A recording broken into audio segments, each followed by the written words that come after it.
lavoro la maestra finita nella bufera perché in una scuola elementare di Treviso si rifiutava di indossare la mascherina, genitori sorpresi e infuriati.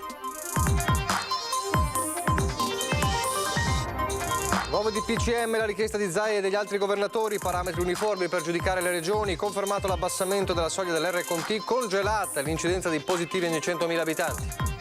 Nel DPCM anche la misura dello stop all'asporto nei bar dopo le 18 per evitare assembramenti. I gestori dicono inutile prendere decisioni se non sono accompagnate da ristori immediati. Dopo Venezia e Verona, aperto anche l'aeroporto di Treviso il Covid Point in modalità drive-in, operativo tutti i giorni, screening a pagamento, non serve prenotazione o prescrizione medica. Il Ministero dello Sviluppo Economico dà il via libera all'acquisizione di Stefanel da parte di OVS. I vertici rassicurano i dipendenti del marchio di Ponte di Piave sul loro futuro.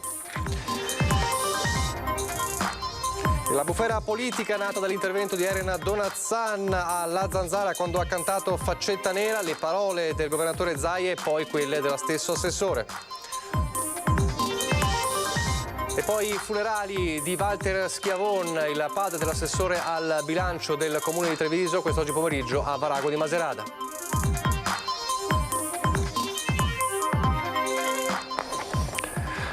Telespettatori di Antena 3, buonasera e ben ritrovati. Il telegiornale di Treviso. Prima di parlare del Covid vi lanciamo subito, vi facciamo rivedere, o meglio, il sondaggio lanciato nel corso dei nostri telegiornali che riguarda un po' il mondo dei social, il dibattito che si sta aprendo, che si è già aperto in queste ore e in questi giorni con il blocco degli account dei social del ormai ex presidente degli Stati Uniti Donald Trump dopo i fatti di Washington. Allora rivediamo il sondaggio che poi avrà il suo esito a Ring. Social, giusto bloccare Trump? Se per voi la risposta è giusta è sì, 0422 162 6691. Se per voi invece non è giusto bloccare Trump, 0422 162 6690. Come sempre la chiamata è gratuita e l'esito a Ring. Non preoccupatevi se sentite il numero occupato, ma come sempre nel momento stesso in cui voi componete il numero, quindi scegliete una delle due opzioni, questo verrà registrato appunto e quindi verrà confermato. Allora, il Covid, l'emergenza Covid in una giornata che vede registrare, secondo la tabella dell'azienda Zero, il bollettino dell'azienda Zero quotidiano e serale, ben 19 decessi nella provincia di Treviso. Partiamo dalla rabbia dei genitori, i genitori della scuola elementare di Treviso, dove oggi è rientrata al lavoro la maestra che è finita nella bufera perché in una scuola, appunto in questa scuola elementare, si rifiutava di indossare la mascherina. Ci hanno garantito che l'insegnante non sarà in classe, quindi abbiamo lasciato i bambini per non traumatizzarli troppo. L'unica cosa che attendiamo tutti quanti è una risposta da parte della dirigenza per farci capire il perché questa persona è rientrata in classe ad insaputa di tutti quanti i genitori, quello sì, perché non è corretto. Scuole elementari Giovanni XXIII, i genitori che avevano protestato per la maestra che rifiutava di indossare la mascherina e anzi invitava i bambini ad abbassarla in classe, se la sono ritrovata davanti stamattina, malgrado la dirigenza dell'istituto avesse assicurato che la supplente non sarebbe più rientrata. In cortile addosso solo la visiera perché, stando al certificato medico che ha presentato, la mascherina non può utilizzarla. Famiglie all'oscuro, inviperite un paio di mamme, i bambini se li sono riportati a casa, ma l'insegnante oggi non avrebbe fatto lezione. In teoria è a supporto, sempre comunque controllata, poi non abbiamo notizie certe effettivamente di come si sia svolta la cosa nelle classi. La supplente, tuttora sotto procedimento disciplinare, ha il contratto in scadenza a fine mese. Fino a mercoledì non avrà nuovamente lezione. Nel frattempo i genitori hanno subito chiesto spiegazione alla dirigente. Se un insegnante non porta la mascherina perché non può, sta a casa, appunto, non in classe a dire ai bambini che devono toglierla. E poi il punto stampa quotidiano del governatore Zaia. Si è parlato ovviamente del vertice di stamane con il governo. C'è un nuovo DPCM in lavorazione che verrà presentato il 15, come sappiamo. Tutti gli interrogativi, i dubbi, le richieste. E poi con il dottor Roberto Rigoli per parlare dei test rapidi, confermando di fatto quello che abbiamo già anticipato ieri nel corso del nostro telegiornale, a partire anche da quel macchinario che dà un esito in appena 3 minuti. ci deve essere una voce univoca sulle misure. Questa è la richiesta avanzata dai presidenti di regione durante l'incontro con i ministri Boccia e Speranza per discutere dei contenuti del prossimo DPCM. Tra i temi affrontati anche quello dei parametri che dovranno essere presi in considerazione per delineare la nuova geografia di rischio del paese. Se da un lato viene confermato l'abbassamento della soglia dell'R con T, dall'altra sembra al momento congelata l'incidenza di positivi ogni 100.000 abitanti. L'incidenza è un fatto scientifico, ma funziona se tu decidi che tutte le regioni fanno una percentuale di tamponi sulla popolazione, su quel campione di popolazione a quel punto puoi mettere in linea le incidenze. Se i dati non sono uniformi, tu non puoi paragonare i dati di una regione con un'altra. Durante il punto stampa ampio spazio è stato dedicato alla validazione da parte del Ministero della Salute dei test antigenici rapidi, una vittoria per il Veneto che da mesi chiedeva che lo strumento venisse preso in considerazione nel calcolo delle positività. Quello che noi abbiamo approcciato in Veneto come diagnostica sia assolutamente in linea con questo documento, anzi, se posso permettermi di dire, l'abbiamo un po' anticipato. È il padre dei tamponi rapidi, il coordinatore delle microbiologie del Veneto Roberto Rigoli, a spiegare la circolare del Ministero. La differenza tra i test al momento utilizzati di prima, seconda e terza generazione, ma il Veneto sta sperimentando un nuovo strumento di ultimissima generazione che dà una risposta in appena 3 minuti, come abbiamo già anticipato ieri sera mostrandolo nel nostro telegiornale in anteprima. Visto che siamo di fronte ad un virus respiratorio che non rimane in latenza, spiega Rigoli, è fondamentale la tempistica e la frequenza con la quale si fanno i test. Io posso averlo negativo, il test sia in molecolare che antigenico, quel giorno, dopo 2 giorni mi viene positivo, anche dopo 8 ore. Guardate che la letteratura dice meglio indagini più frequenti che andare a puntare sulla sensibilità del metodo. Intanto sul fronte ricoveri il trend continua a dare segni di miglioramento, anche se la pressione permane importante. C'è una timida tendenza che abbiamo ormai da 5 giorni in calo sia su terapie intensive che in area non critica, commenta Zaia. Stamane erano 96 posti letto in rianimazione liberi, 50 ricoveri in meno al giorno in area non critica. Questa è la fotografia scattata da dottor Flor, a cui spetta replicare alle dichiarazioni rilasciate dal professor Crisanti, che in un'intervista ha parlato di una incongruenza tra il numero dei decessi e quello dei ricoverati in terapia intensiva. Ma non è che muoiono solo in rianimazione, guarda che si muore anche nei reparti di malattie infettive, delle subintensiva, nei Covid hospital, si muore a domicilio, si muore in casa di riposo. A parlare anche al professor Crisanti è il direttore generale dell'ULSS 2 Marca Trevigiana, Francesco Benazzi, sul tema della cosiddetta variante inglese e poi il punto della situazione dei contagi e non solo nella Marca. Tanti contagi, tanti tamponi, lo continua a ribadire Francesco Benazzi, che spiega anche come molti positivi ormai siano asintomatici e poi risponde alle dichiarazioni del professor Crisanti sulla variante inglese. Secondo il microbiologo padovano questa non sarebbe stata veramente trovata in Veneto. Io so per certo che lo zooprofilattico ha sequenziato, lo so dal dottor Rigoli, lo so dai colleghi eccetera, che ha sequenziato anche qui nel Trevigiano la variante inglese, perché ci sono le persone che sono rientrate dall'Inghilterra eccetera, per cui io credo che abbiamo diverse varianti oltre a quella inglese. L'unica via, ribadisce, cioè la chiave di volta, rimane la vaccinazione. Siamo pronti a continuare con gli over 80. Noi ci auguriamo poi che a questa grande squadra si aggiungono i medici di medicina generale, che da quello che ho capito sono disponibili. Poi aggiunge: non abbassate la guardia proprio ora. Il vaccino si fa in 2 dosi, dalla prima dose alla seconda dose passano 21 giorni, quindi è importante assolutamente che in questo periodo si continui a usare le misure di precauzione, mascherina, distanza e lavaggio delle mani, è fondamentale. Sulla fascia arancione del Veneto Benazzi spiega: qualche beneficio sicuramente ci sarà, ma fondamentali sono le vaccinazioni e i comportamenti responsabili delle persone. Ricordo che ci sono state anche zone rosse che poi sono rientrate, voglio dire, in area difficile, quindi credo che più di tutto dobbiamo puntare per sconfiggere questo virus alla vaccinazione. Il nuovo DPCM nuovamente, ancora non sappiamo se il Veneto sarà in zona rossa o arancione, è in bilico su tra questi 2 colori. Una cosa certa è che il governo vuole introdurre nel prossimo DPCM lo stop all'asporto per i bar dopo le 18 per evitare l'assembramento, la movida. La reazione dei gestori. La strada che il governo intende seguire nel prossimo DPCM per contrastare la Movida sembra ormai delineata. Il decreto, che dovrebbe vedere la luce tra giovedì e venerdì, infatti, potrebbe prevedere il divieto per i bar del servizio di asporto dopo le 18, mantenendo invece le consegne a domicilio. Un'ulteriore restrizione, sottolineano dal settore, che va a gravare su una situazione già difficile. Nel momento in cui si decide, già devono essere a disposizione stanziati i soldi perché queste attività possano in qualche maniera, non dico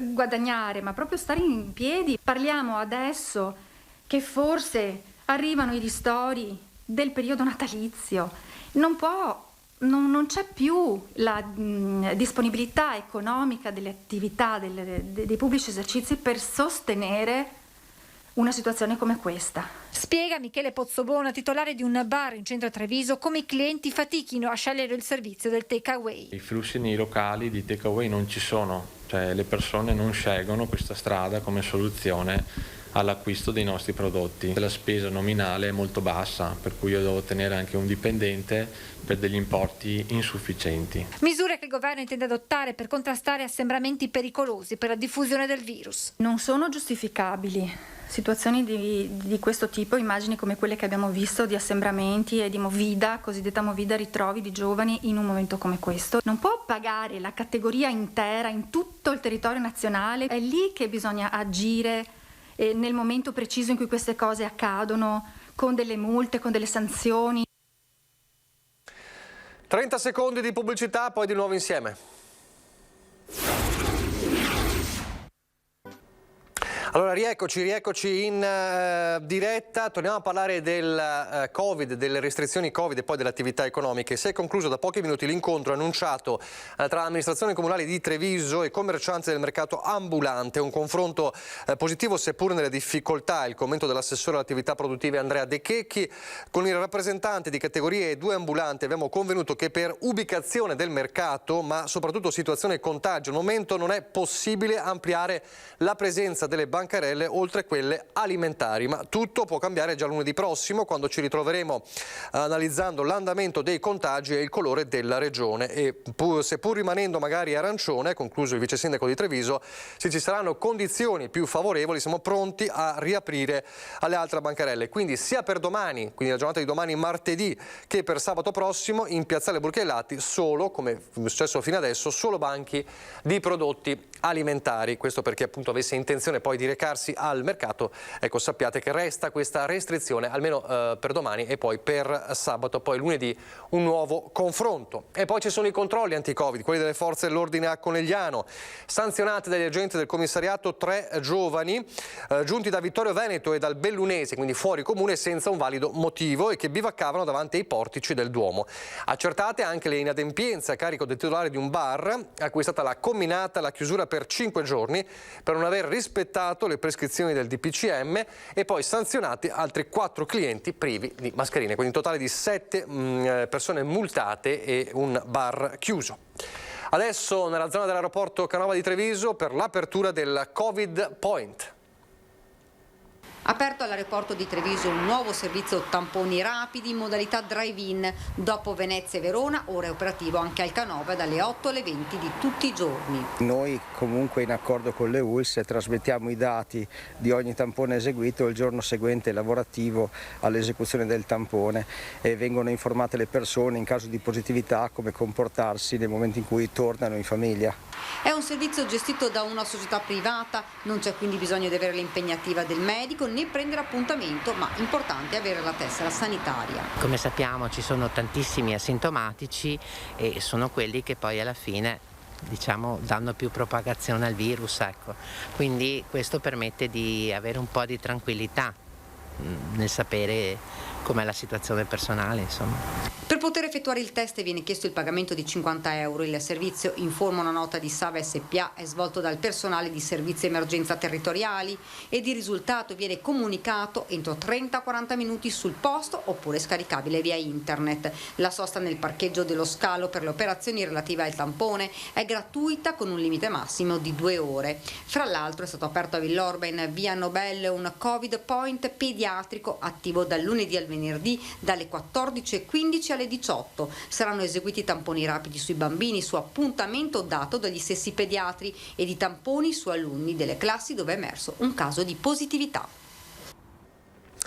Economia, il via libera ufficiale del Ministero dello Sviluppo Economico all'aggiudicazione ad OVS del marchio Stefanelle e di alcune attività ad esso relative, tra le quali 23 negozi in location di grande qualità, l'archivio storico delle collezioni, il personale dei negozi di sede prevalentemente coinvolto nello sviluppo prodotto. Al personale di Stefanelle operante nella sede a Ponte di Piave, dice la nota di OVS, verrà garantita la possibilità di inserimento nell'organizzazione OVS di Mestre, a poco più di 30 km dunque di distanza, quanto prima e comunque nell'arco dei 12 mesi successivi alla acquisizione, anche attraverso l'utilizzo di adeguati ammortizzatori sociali, prosegue appunto la nota di OVS, diffusa dopo i timori espressi dai sindacati proprio in questi giorni. E adesso il caso Donazzan, una giornata convulsa su questo fronte, le ultime notizie di i profili dell'assessore Donazzan spariti dai social. Ancora bisogna capire il motivo di questa situazione, ancora da chiarire con certezza. Resta una giornata appunto che ha visto il governatore Luca Zaia esprimersi su questa vicenda, la stessa Donazzan commentare. Tutto è nato, come sapete, da quella faccetta nera intonato alla trasmissione La Zanzara. Faccetta nera intonata alla radio, Elena Donazzan, assessore regionale alla formazione e al lavoro nella Bufera. Ci scherza su, sdrammatizza, poi si scusa, ma il centro-sinistra vuole la sua testa. La trasmissione è La Zanzara su Radio 24, Giuseppe Cruciani gliela fa canticchiare. Volevo già iniziare con la canzone. Vai, canta subito. Tanto ormai. Faccetta nera, bella vicina, aspetta e spera che già l'ora s'avvicina. Poi non me la ricordo tanto. Ma come bene. non te la ricordi, scusa? Cioè, no. Una come te, così, come dire, no, attaccata al ventennio, nostalgica. L'esponente di Fratelli d'Italia non si sottrae alle domande dei conduttori. Però io dico, Elena, tra Faccetta nera e Bella Ciao tu non hai dubbi. Neanche uno, ma come ho detto, cioè, nelle case uno cantava una cosa, uno cantava l'altra. Ho capito, ma tu oggi... Che non erano esattamente uguali però. Una è una canzone di libertà, l'altra è una canzone legata alla tirannide. Il caso monta e in conferenza stampa il presidente del Veneto Luca Zaia prende le distanze. L'assessore si deve scusare quantomeno, visto e considerato che stiamo parlando, e conosco la sua sensibilità e quindi immagino che non so, magari ha già provveduto, lo farà. Faccetta nera riprende purtroppo un periodo storico buio della nostra storia. Conoscete le mie idee e penso che siano doverose le scuse, dopodiché prendo atto di tutte queste richieste, ne ho tutti i giorni di queste richieste. Le scuse di Donazzan arrivano nel pomeriggio, seppur soppesando le parole e contrattaccando. Sto subendo minacce e insulti, pazienza, commenta l'assessore. Non accetto però lezioni sull'approccio che l'Italia tutta dovrebbe avere sul secondo conflitto mondiale. Va assicurata la dignità e la memoria di tutti coloro che hanno sacrificato la propria vita durante la guerra civile tra il 43 e il 45, continua. Se a sinistra, tra i pochi che condividono questa necessità, qualcuno si è sentito offeso, me ne scuso. No alle strumentalizzazioni, termina, accusando proprio la sinistra di perdersi in polemiche sterili invece di occuparsi della pandemia. Ma non bastano le scuse al centro-sinistra, al Movimento 5 Stelle e all'Associazione Nazionale Partigiani, che chiedono le dimissioni dell'assessore regionale, chiedendo anche un intervento diretto a Zaia. Elena Donazzan, che canta Faccetta nera in radio, scatena le forze politiche avversarie. Prima i consiglieri regionali, poi la segreteria veneta del Partito Democratico chiedono le dimissioni dell'assessore di Fratelli d'Italia. Noi chiediamo le dimissioni dell'assessore alla pubblica istruzione della Regione del Veneto. È imperdonabile, non è una goliardata, non si scherza su questo. Tra l'altro a me risulta che in Italia ci sia ancora un reato che si chiama apologia di fascismo, quindi ci andrei piano.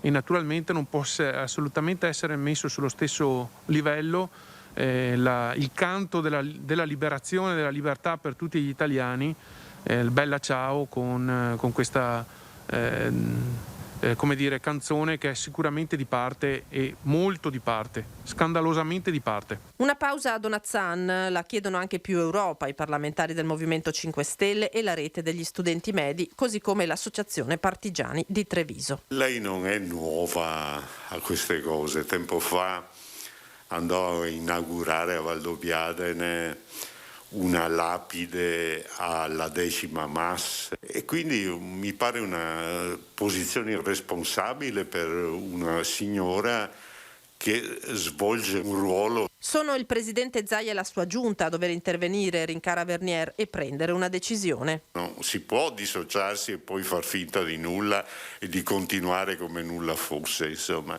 io credo che sia necessario che la giunta prenda immediatamente posizione e si vada verso le dimissioni da assessore di questa signora. A Varago di Macerata adesso, dove oggi pomeriggio nella chiesa appunto di Varago in molti hanno salutato Walter Schiavone, padre di Cristian, l'assessore al bilancio del comune di Treviso, scomparso a 72 anni venerdì mattina a causa del coronavirus. Walter, storico commercialista di Macerata, era conosciuto ovunque per la sua passione per i cavalli, e 6 cavalieri, come vediamo nell'immagine, hanno accompagnato il feretro nel suo viaggio dal Cafoncello per le esequie, a cui hanno partecipato tra gli altri anche il primo cittadino di Treviso, Mario Conte, con gran parte della giunta, il presidente del Consiglio Comunale Giancarlo Iannicelli, con alcuni consiglieri, l'ex sindaco di Preganziolo ed ex assessore a Treviso Sergio Marton. Nell'omelia il parroco Don Federico Giacomini ha ricordato l'animo buono di Walter, sempre a disposizione di tutti, ma soprattutto il suo impegno perché non vengano dimenticate le nostre radici contadine e soprattutto il rispetto per la storia e per l'ambiente del Piave. Torniamo a Treviso, in città, dove giovedì scorso, lo ricorderete, l'abbiamo raccontato, proprio il sindaco di Treviso è stato affrontato dal gruppetto di ragazzini in via dei Dall'Oro, al centro di numerose segnalazioni da parte dei residenti. Allora oggi siamo tornati in piazza Pio X per capire com'è la situazione, per saggiare la situazione. Noi siamo tranquilli, in questa osteria noi alla sera siamo chiusi, anche prima delle 6, facciamo solamente il pranzo, non andiamo a dare da bere ai ragazzini, specialmente se sono minorenni. Via dei Dall'Oro verso San Nicolò e via dei Dall'Oro verso Casa Toniolo. C'è stato qualche problema con assembramenti di ragazzini che probabilmente vengono un po' da tutte le parti, numerosi. Ecco i due volti della stessa via, che diventa area tranquilla o luogo invivibile a seconda ci si trovi da una parte o dall'altra di piazza Pio X. Questa mattina, complice il Veneto arancione, l'area era praticamente deserta, a parte gli operai dei numerosi cantieri in corso. Poi, almeno fino a giovedì scorso, verso sera arrivano decine di giovani davanti a questo bar e incominciano i guai. Infatti più volte ho chiamato le forze dell'ordine perché magari se la prendevano con gente anziana dicendogli, adesso non posso ripetere le parole che dicevano, cosa cavolo vuoi, cosa fai qua, e queste biciclette in mezzo davano abbastanza fastidio, ecco, questo è il discorso. Altri gestori vanno giù in maniera ancora più pesante, raccontando di ragazze minorenni palesemente ubriache trovate in questa piazzetta, di consumo di droga, di pratici spostati, oltre che al continuo di molestie e schiamazzi denunciate anche dai residenti degli ultimi piani, ma sempre e solo da questa parte di via dei Dall'Oro.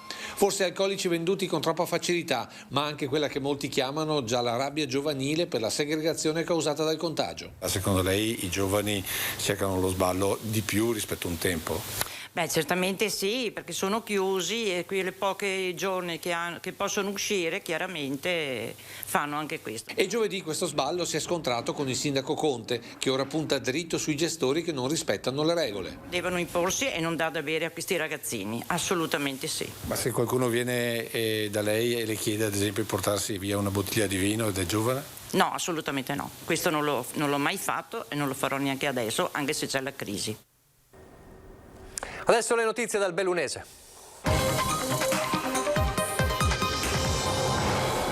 Ancora i social protagonisti delle notizie, in questo caso sono minacce pesanti anche di morte a Cristian Ghedini e alla sua famiglia dopo la pubblicazione del video divenuto virale dell'inseguimento dei lupi realizzato dal fratello di Cristian Ghedini, cioè Luca. Minacce pesantissime anche di morte sono comparse in un post del 2 gennaio che Cristian Ghedini ha lasciato su Facebook per augurare buon anno a tutti i suoi fan e agli amici. La foto di famiglia con la compagna e il suo bambino di pochi mesi sporcata da messaggi vergognosi rivolti al campione, alla sua famiglia e al fratello Luca, reo di aver registrato il video diventato virale in cui si vede l'inseguimento di un branco di lupi. Loro ritengono che sia una cosa che ha fatto che non è corretta. Non devono di certo tirare dentro tutti quanti. A me dispiace perché c'è veramente, questi qua secondo me sono tutti leoni da tastiera. Alcuni commenti fanno caponare la pelle, a dimostrazione di come la rete, grazie ai social, sia ritenuta una sorta di zona franca per gli odiatori di professione e per chi, non avendo neppure il coraggio di firmarsi col proprio nome e cognome, si nasconde sotto falsa identità. Mi stanno massacrando a me, ma dico, alla fine non ha fatto niente di male, poi lui mi ha fatto anche vedere, si è documentato, ha detto, è stata un'emozione fortissima anche per lui. L'amarezza traspare nelle parole dell'ex discesista, pur se si dice molto tranquillo e sereno. Perché sono stato 3 ore col comandante dei carabinieri, così mi ha detto, guarda Luca, tu non hai fatto niente, non hai ucciso niente, non hai ucciso nessuno, anzi tutta la gente qua che ti insulta, che ti hanno gratuitamente minacciandoti a te, la famiglia e tutti quanti e scrivendo cose pesanti, tu l'importante è solo che non rispondi. Questo è il consiglio dei carabinieri ai quali Ghedina si è comunque rivolto assieme al fratello. L'ex campione ricorda un episodio analogo vissuto in seguito alla sua partecipazione a un evento assieme alle autorità e all'attacco vile subito da un'associazione animalista di Padova che si spinse con cartelli minatori fin sotto la sua abitazione. Anche stavolta non meritano risposte, dice Ghedina, che ci saluta con un detto ampezzano. La merda delle vacche, più la remeni, più la giri e più la puzzano. Questo qua è il modo migliore per dire sì, se io continuo a controbattere o cosa non è mai finita. Ricorre oggi l'anniversario dei 250 anni dell'enorme frana che, precipitando dal Monte Piz, portò morte e distruzione laddove oggi sorge Alleghe. Il dissesto creò una diga naturale nel corso del torrente Cordevole, generando il lago attorno al quale è sorto uno dei paesi alpini più belli del Bellunese. Dopo Vaia, la regione ha investito 8 milioni di euro per far sì che il lago di Alleghe tornasse al suo splendore. Ora serviranno altri interventi per ridurre il rischio di intasamento dei detriti a monte. Per parlare della storia del lago di Alleghe e per valorizzare quel piccolo gioiello delle Dolomiti bellunesi, il Comune e la provincia organizzeranno un evento non appena le condizioni della pandemia lo consentiranno. Intanto si apre una stagione davvero senza precedenti per i comuni bellunesi in lotta contro lo spopolamento e provati dalla pandemia, quindi 2 piaghe in contemporanea. Proprio le misure anti-Covid sono state però il banco di prova per investimenti strategici derivanti dai fondi dei comuni di confine. Sentiamo. Risorse per l'intera provincia e non solo per i territori di prima e seconda fascia. Se l'obiettivo è quello di contrastare lo spopolamento, i fondi per i comuni di confine estesi a un ambito più vasto potranno fare la differenza. I primi risultati a consuntivo 2020 si sono visti per i progetti che hanno cofinanziato iniziative per il contrasto della pandemia nel settore sanitario e sociosanitario, nella telemedicina, a sostegno dell'ULSS per tamponi e vaccini, e poi per gli interventi di adeguamento scolastico e del trasporto pubblico, oltre ai sostegni e le attività produttive concertate con le categorie economiche e i sindacati. Sul piatto oltre 26 milioni di euro che dovranno essere ripartiti in base alle progettualità presentate.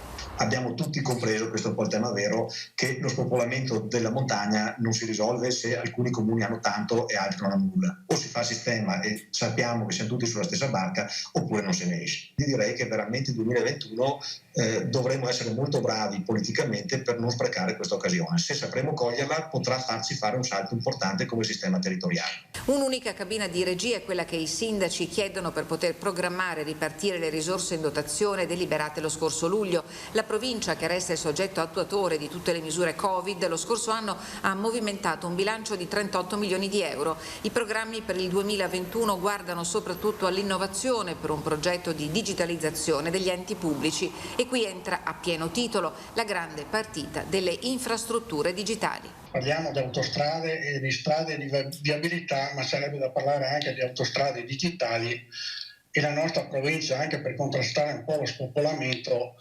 se fosse coperta da una valida rete digitale, questo potrebbe aiutare anche le persone, specialmente adesso che c'è il lavoro a distanza. C'è anche la montagna sotto i riflettori della puntata di Ring di questa sera alle 21:15, perché parleremo anche di turismo, ovviamente il punto di domanda sulla riapertura degli impianti di sci, ma non solo. Tra gli ospiti di Ferdinando Avarino, Roberto Rigoli, il direttore delle microbiologie del Veneto, protagonista anche oggi nel punto stampa in questi giorni per i test rapidi validati dal Ministero, e poi Alberto Villanova della Lega, Federico Capraro, il presidente di Ascom Confcommercio Treviso. Treviso Giacomo Possamai del Partito Democratico, ecco Walter De Cassan, presidente dei Federalberghi Belluno, e poi il caso Donazzani, il caso Faccetta Nera, e allora ci sarà in collegamento anche Alberto Gottardo della Zanzara. Da non perdere, ovviamente ci sarà anche l'esito del sondaggio che vi faccio rivedere velocemente, il sondaggio sui social che hanno bloccato Trump in questi giorni, giusto? Se per voi è sì 0422 162 6691, se per voi è no 0422 162 6690, l'esito fra 2 ore circa. Adesso il meteo, arrivederci.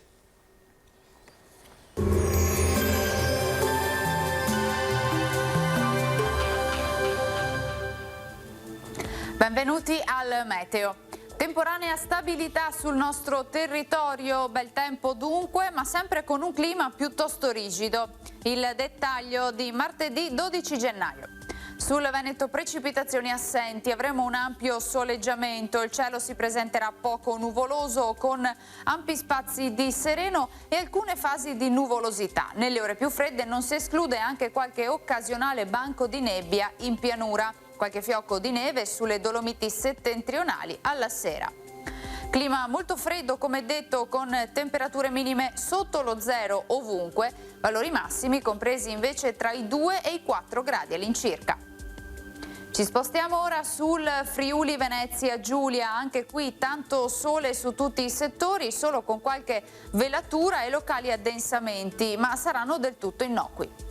Temperature minime intorno a -1 grado, massime sui 3-5 gradi. Uno sguardo infine alla situazione del Trentino Alto Adige, poche novità, asciutto e soleggiato anche qui su tutti i settori, con cielo sereno, locali nevicate a bassa quota sui settori di confine.